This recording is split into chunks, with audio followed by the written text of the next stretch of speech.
Welcome friends to my channel StatInfy, where we have started a lecture series on sample survey. This is the 10th part of the series, and in this part we shall discuss about cluster sampling. Okay, so cluster sampling is divided into three parts. First one is one stage sampling, second one is two stage sampling, third one is multi-stage sampling. Okay, and again the two stage sampling is divided into two parts. First one is simple cluster sampling and then probability proportionate to size sampling. Okay, so in this part we shall discuss about only cluster sampling and one stage sampling. Okay, so what is cluster sampling? Cluster sampling is the sampling technique in which we divide the whole population into different subgroups.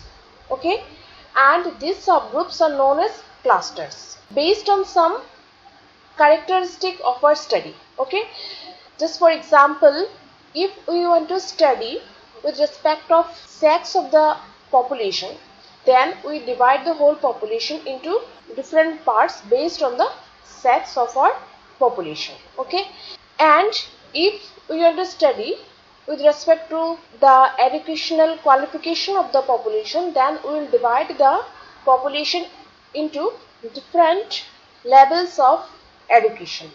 Okay, so we can divide the population into different cluster based on the requirement of our study. Okay, it may be age, it may be sex, it may be the educational qualification, or it may be the geographical location also. Okay, so till now you understand that in case of cluster sampling we divide the whole population into different clusters. Now what to do in the next step? We just understand the whole process with the help of this example.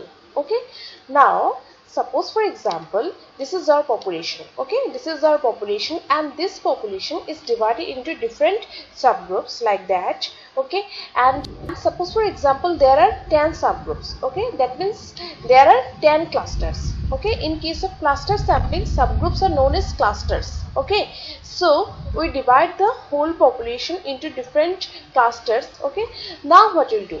So after dividing the whole population into different cluster, we take some of the clusters from the population for our sample by using the technique of simple random sampling. Okay, why simple random sampling? Because each of the cluster will get the equal probability of being selected in our sample. Okay, now you should not be confused with this symbol. This capital N is what? This capital N is the total number of clusters in the population. Okay, and this small n is what? This small n is the total number of sampled cluster in our sample. Okay, that means how many clusters are there in our sample. Okay, so this is the meaning of capital N and small n in case of cluster sampling. Okay, so still now whatever sampling technique we have discussed, in all the sampling technique we denoted our population size by capital N and sample size by small n. But in case of cluster sampling, capital N is not the population size, it is the total number of cluster present in the population. Okay, and small n is not the sample size, it is the total number of clusters present in the sample. Okay, and this Mi is what? This Mi is the total number of sampling units present in the ith cluster. It means what? In case of cluster 1, the total number of units present in cluster 1 is denoted by capital M1. Okay, in case of cluster 2, the total number of sampling units present in this cluster is denoted by capital M2 and so on. Okay, and for the ith number of cluster, I may be anything. In our example it varies from 1 to 10. Okay, so what is capital M? Capital M is the sum of the MIs. Okay, that means if we sum all the sampling units for each of the clusters in the population, in that case what we will get? We will get our population size, isn't it? Okay, so here in our population there are 10 clusters, and out of this 10 cluster we want to draw 4 cluster for our sample. Okay, so after getting the 4 cluster out of this 10 cluster by using the technique of simple random sampling, what we'll do, we just consider each and every unit of the selected cluster. Okay, all the selected cluster. Okay, so here I didn't write any numbers within this because in our population there are 10 cluster, and out of this 10 cluster we want to draw 4 cluster by using the technique of simple random sampling. So if we do so, how many combination we will get? We will get 10 say 4 combination. Okay, and since there are so many combination, that's why I didn't write the numbers within this, because it may create some confusion in your mind. So this is the main concept of cluster sampling. That means how we can draw sample by using the technique of cluster sampling. Okay, now here you may be confused with stratified random sampling. Okay, some question may arise in your mind that what is the difference between cluster sampling and stratified sampling. Okay, so for this I just gave this picture to you. Okay, so just try to understand. In case of stratified sampling, the population size is denoted by capital N. Okay, so here also I am using the same symbol. Okay, so in case of stratified random sampling, our population is divided into different strata based on the characteristic of the study. Okay, so just like in cluster sampling. Okay, so suppose for example the population is there which is consists of capital N units, and it is divided into 10 number of strata. Okay, that means how many subgroups are there? There are 10 subgroups. Okay, so just like this. Okay, and after dividing the population into different strata, what we do in case of stratified random sampling, we draw sample from each of the strata. Okay, that means there are 10 strata, and we will draw sample this N1 from capital N1 units. Okay, from the first strata we draw sample from the first strata, and then we draw sample from the second strata, and then we draw sample from the third strata, and so on, and we will continue this process for all the strata. Okay, and some of these capital N1, N2, N10 will decide about our what? It will be our population size, and some of these N1, N2, N3 is our sample size. Okay, but in case of cluster sampling, we just draw some cluster out of this 10 cluster from the population for our sample, and we consider each and every objects of the selected cluster for our study. That means the sum of the objects of each of the selected cluster will decide about our sample size in case of cluster sampling. Okay, so this is a difference between stratified random sampling and cluster sampling. Okay, so here some differences are there in the principle of these two sampling technique. Okay, in case of cluster sampling, what you do? In case of cluster sampling, we divide the cluster in the population in such a way that each and every characteristic of the population is present in the clusters.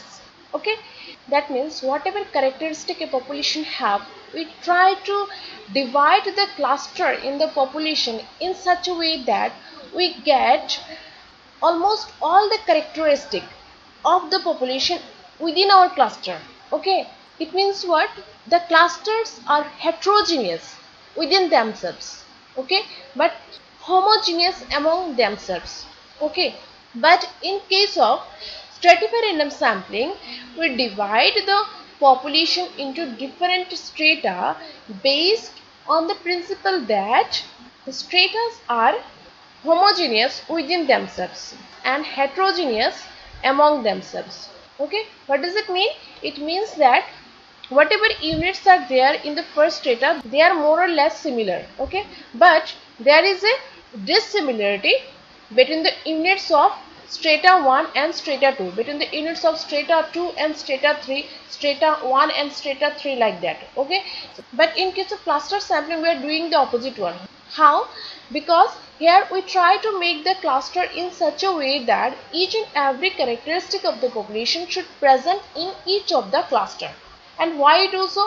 Because here we are drawing some of the cluster for our sample. Okay, and if we do so, in that case, whatever cluster we take for our sample, this cluster will be a representative one. Okay, in case of stratified sampling, we are considering the sample from each of the stratas. Okay, because the strata are homogeneous within themselves but heterogeneous among themselves. So in that case, if we just take some of the strata in our sample, in that case that sample will not be a representative one. Understood? Because the strata are homogeneous within themselves. In case of cluster sampling, we divide the cluster in such a way that each and every characteristic of the population are present within the clusters. That's why if we choose some of the cluster for our sample, then this will also be a representative one. Okay, it will also give the picture of the population. Okay, so I hope you understand now what is the difference between cluster sampling and stratified random sampling, and what is the difference between the principle of these two techniques. Okay, now you may see somewhere that cluster sampling is also known as area sampling. So what is this? It is nothing but when the population is divided based on the geographical location like country, state, cities, town, village, block, like that. In that case, that cluster sampling is known as area sampling. Okay, and now some points should be remembered to you whenever you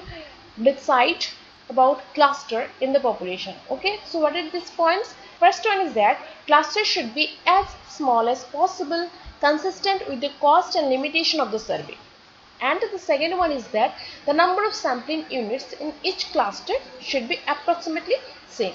So the first one is saying us that we have to make the cluster in such a way that they are not too much big.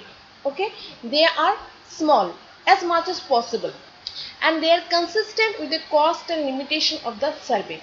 So what does it mean? Suppose for example we have 10 cluster. We just discuss about our example. Okay, and our cluster size are not too much big. They are appropriate in size. That means we don't have any problem to collect information from the objects of the cluster. Okay, they are appropriate in size. Okay, so consistent in terms of cost means whatever cost we require to collect data from cluster 1 is more or less same to collect the information from cluster 2, or to collect information from cluster 3, or to collect information from cluster 9, and so on. That means whatever cost we have required for one cluster, this amount will be more or less same for collecting information for other cluster also.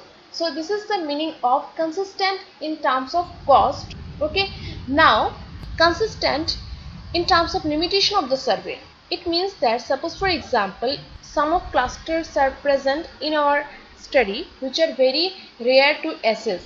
Okay, that means collecting information from these clusters are not possible, and we are not able to go there to collect information from these clusters. In that case, some limitations come for our study. Okay, so suppose cluster 5 is there and this cluster 5 is very rare to assess. So in that case what we'll do, we'll say that this cluster is very rare to assess and we are not able to go there to collect information from the objects of the cluster. Okay, so it is better to drop that cluster from our study if it is included in our study. Okay, that means if cluster 5 is selected in our sample, in that case it will be better to exclude cluster 5 from the study, and in place of cluster 5 we may choose another cluster randomly in place of this. That means if some clusters or some area there which are very rare to assess, and then we cannot say that the clusters are consistent in terms of the limitation of the survey. The second point means that we have to divide the cluster in the population in such a way that the number of units within the clusters are more or less same. It need not be like that they are exactly same, but they are more or less same. Okay, so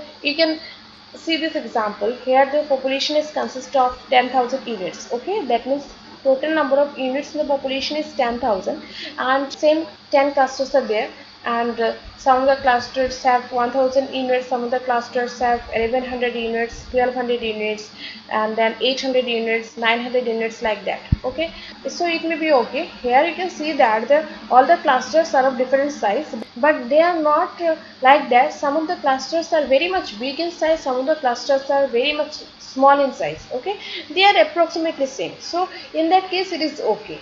Here you can see that our population consists of same 10,000 units, but some of the cluster consist of 100 units, some of the clusters consist of 1900 units, some of the clusters consist of only 20 units, like that. Okay, in that case, suppose for example this cluster is selected in our sample, and then this cluster is selected in our sample. So this cluster consists of 3050 units and this cluster consists of 20 units. Okay, so from this we can understand that if we have these two clusters in our sample, obviously this cluster will dominate this one, and so it will not be ideal case. Okay, and here I just written the difference between stratified random sampling and cluster sampling, which you have already discussed. So now, what is one stage sampling? So this cluster sampling is also known as one stage sampling. Why? Because here in this cluster sampling we use the process of sampling for only one time. Okay, that's why this cluster sampling is also known as one stage cluster sampling. Okay, so in case of other cluster sampling technique, we have more than one step. Okay, so I hope this is clear to you. What is cluster sampling? What is the difference between cluster sampling and stratified random sampling? And you understand what is one stage sampling. One stage sampling is nothing but the cluster sampling where we use the process of sampling for only one time.